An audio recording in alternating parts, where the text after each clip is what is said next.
Most retirees pull money from the wrong account first, and it quietly costs them thousands of dollars in taxes they never had to pay. The order in which retirement accounts get tapped matters more than most people realize. Get it wrong, and the government takes a much bigger slice than it needed to. This video breaks down the 5 things to understand about withdrawal order, so more of that money stays where it belongs. Number 1.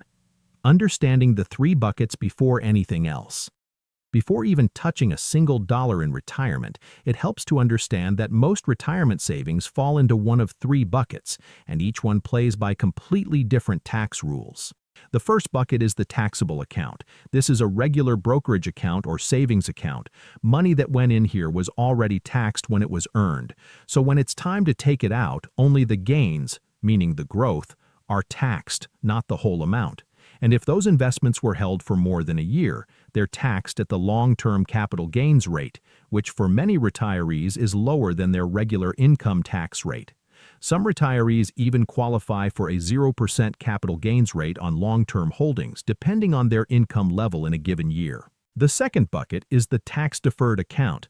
This is the traditional 401k, traditional IRA, 403b, and similar accounts.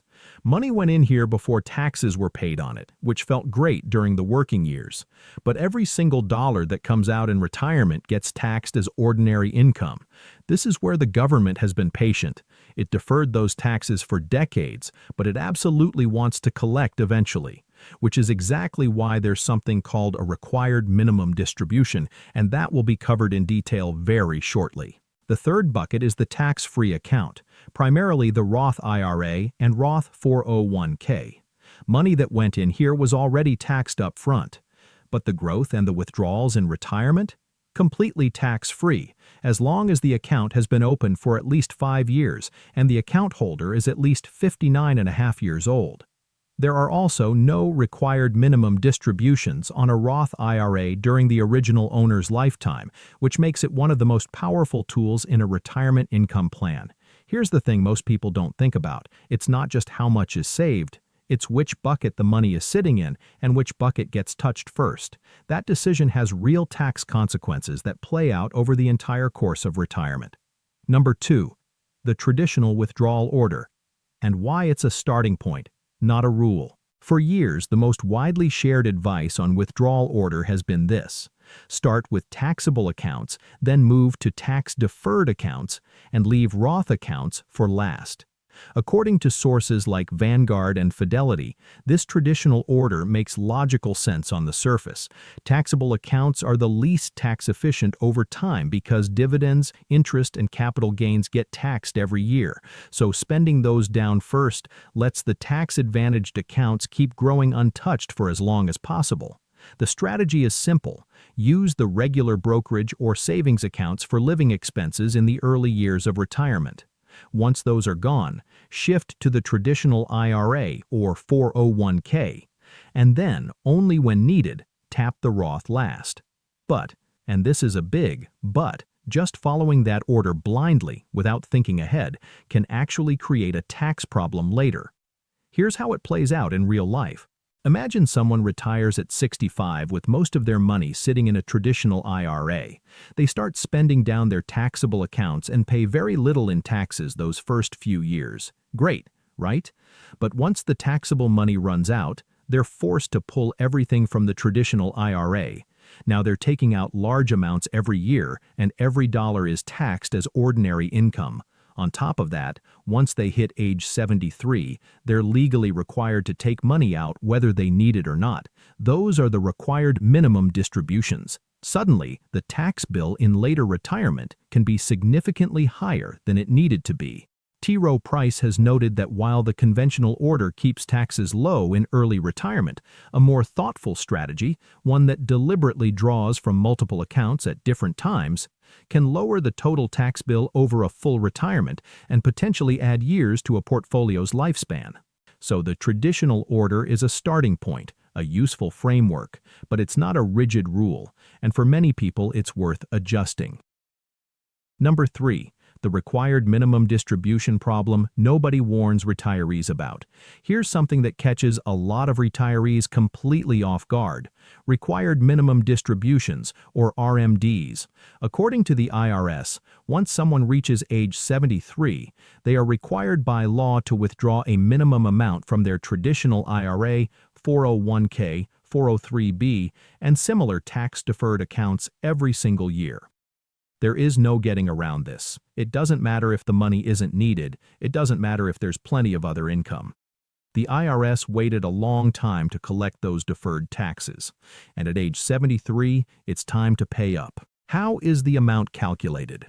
The IRA or 401k balance as of December 31st of the previous year gets divided by a life expectancy factor published in IRS tables. For example, according to Fidelity, someone with $100,000 in an IRA who just turned 73 would divide that amount by a factor of 26.5, meaning the RMD would be about $3,774 for that year. As the account holder gets older, the factor gets smaller, which means the required withdrawal gets larger. Miss an RMD? The penalty is steep. According to the IRS, the excise tax on the amount not withdrawn is 25%. That can be reduced to 10% if the mistake is corrected within 2 years, but it's the kind of thing worth avoiding entirely. And here's the part that blindsides people. If the bulk of a retirement nest egg is sitting in a traditional IRA or 401k and nothing proactive was done to reduce that balance earlier in retirement, those RMDs can push income into a higher tax bracket. They can even cause more Social Security benefits to become taxable. They can trigger something called IRMA, income-related monthly adjustment amounts, which are surcharges on Medicare Part B and Part D premiums. Greenbush Financial Group has pointed out that large withdrawals can push income over thresholds that increase Medicare costs, a factor most retirees never even consider when building their withdrawal strategy.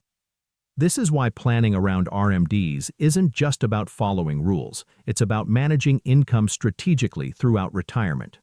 Number 4. The Roth conversion window, one of the most underused strategies in retirement. Here's a move that can make a massive difference over the course of retirement, but most people either don't know about it or wait too long to use it: the Roth conversion.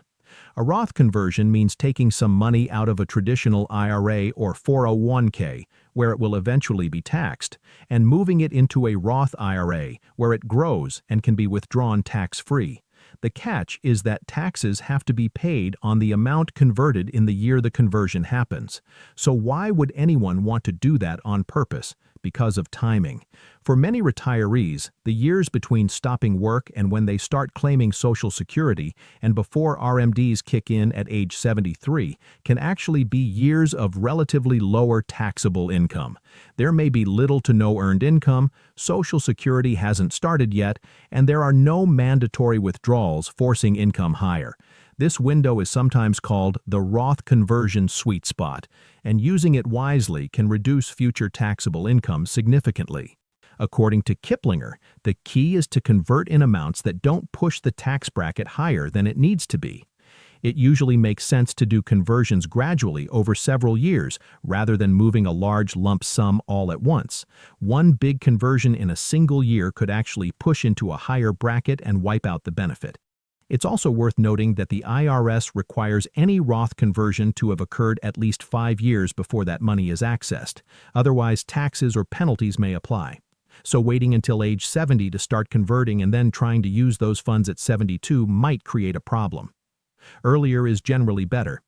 There's another benefit that doesn't get talked about nearly enough: inheritance. Money in a Roth IRA passes to heirs with the tax-free status intact, assuming the original account was open for at least 5 years. For someone focused on leaving a financial legacy, that's a meaningful advantage. Number 5. The smarter approach, a blended strategy that adjusts over time. So what's the actual best approach?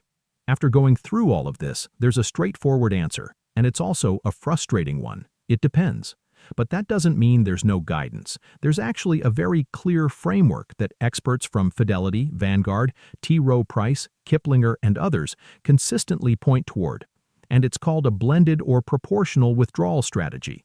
Instead of strictly emptying one account before moving to the next, the idea is to pull from multiple buckets in a way that keeps taxable income at the most manageable level possible throughout retirement. Here's how it looks in practice across different phases. Early retirement, before Social Security starts, before RMDs kick in, is often the best time to do Roth conversions. Taxable income is typically lower during these years. Pulling a moderate amount from a traditional IRA, converting some of it to Roth, and living off taxable accounts or other income sources can reduce the future RMD burden significantly.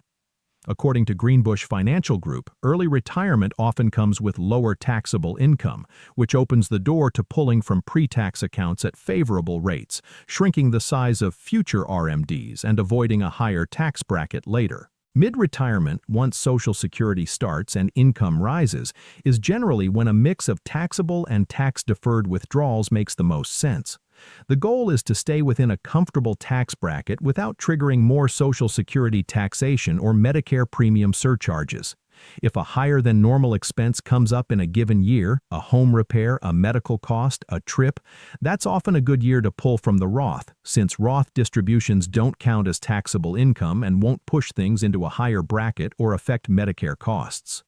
Later retirement, once RMDs are in full swing, is when the Roth account becomes most valuable as a supplement. RMDs are already adding to taxable income. Using Roth funds for any extra spending above that keeps the tax bill from climbing further. And the Roth can also be used strategically to offset years when RMDs are unusually large due to strong market performance in the prior year. Now, some people will find that the traditional order, taxable first, tax-deferred second, Roth last, still makes the most sense for their situation. People with smaller IRA balances, for example, may not face a serious RMD problem. People in lower income brackets may already be in the 0% capital gain zone and can essentially pull from their taxable accounts at very low cost. Every situation is different, but the key insight, the one thing that changes everything, is this. The decision of which account to pull from first in retirement is not just a financial question, it's a tax question. And the people who treat it like a tax question, who think ahead about brackets and RMDs and Medicare thresholds, tend to end up with significantly more money to spend and leave behind than the people who just start spending without a plan. A financial advisor who specializes in retirement income or a CPA who understands retirement tax strategy can be genuinely valuable here. This isn't the kind of decision to make once and forget. It should be revisited every year as income changes, as tax laws shift, and as spending needs evolve. To wrap this up, which account to pull from first in retirement isn't just a financial question, it's a tax question, and the people who treat it that way, who plan around brackets, RMDs, and Medicare thresholds, tend to keep a lot more of what they saved. With that said, I'll see you on the next video.